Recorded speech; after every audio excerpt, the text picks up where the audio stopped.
Thank you, Madam Chair. Thank you for having this discussion today.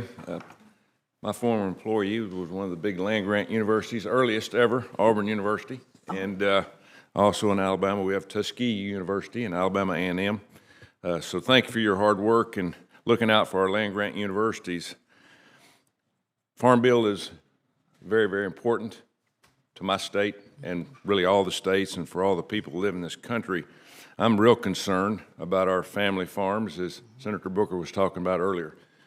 It's important we understand what they go through and the problems that they're having. You know, the average U.S. farmer is 58 years old.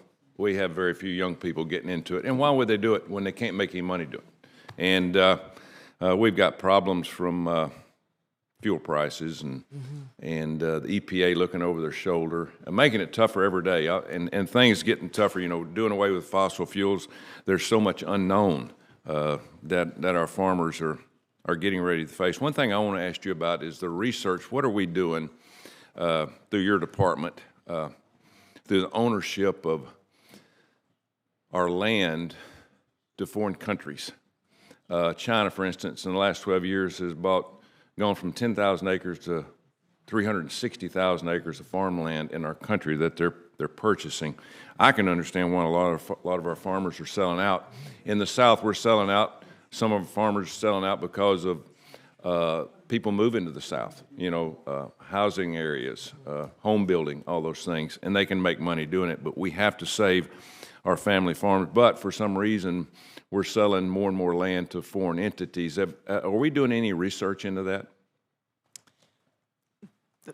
That's a good question, sir.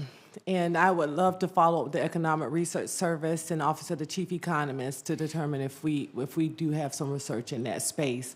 I will share with you that we're doing everything in our power to be able to help those farmers and producers be successful on their land. Right. And so that's been a huge focus area for us in the research areas. We talked about the Beginning Farm and Rancher Development Program. You know, a large portion of our military come from rural communities. A number of them come back to the country and they're interested in farming and returning to the land. How do we help those people integrate back into the land, and what services can we provide to help them be successful?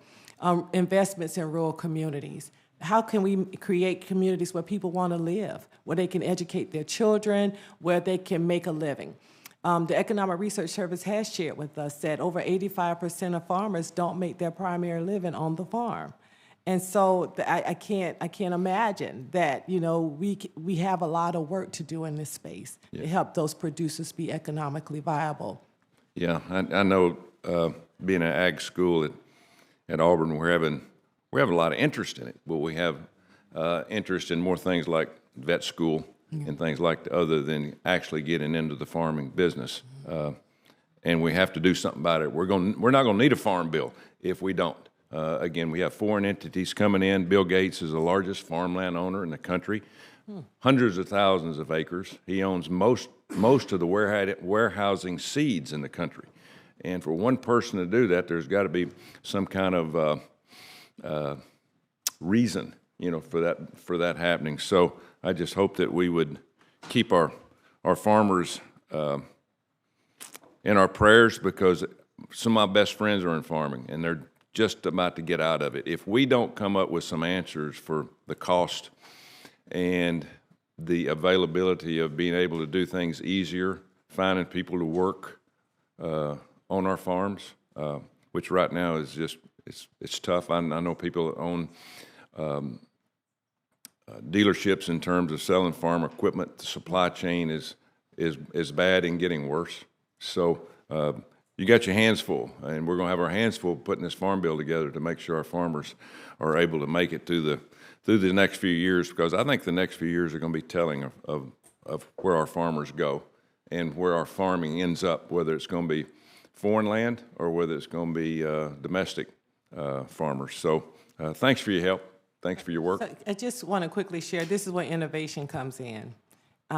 we have to be able to automate some of the processes. We have to do things like mechanical harvesting. We have to be able to reduce the inputs by finding alternatives.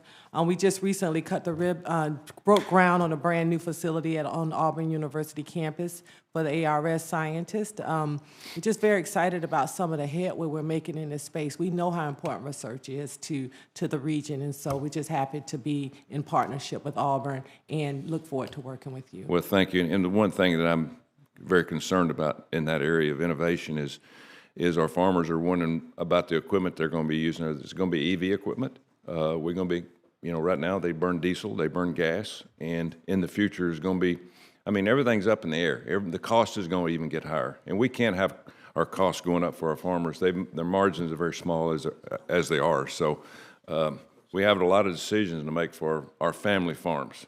Corporations will make it, but the family farms aren't going to make it unless we go out on a limb for them in the future to make it easier and more profitable for them. Thank you. Thank you, Madam Chair.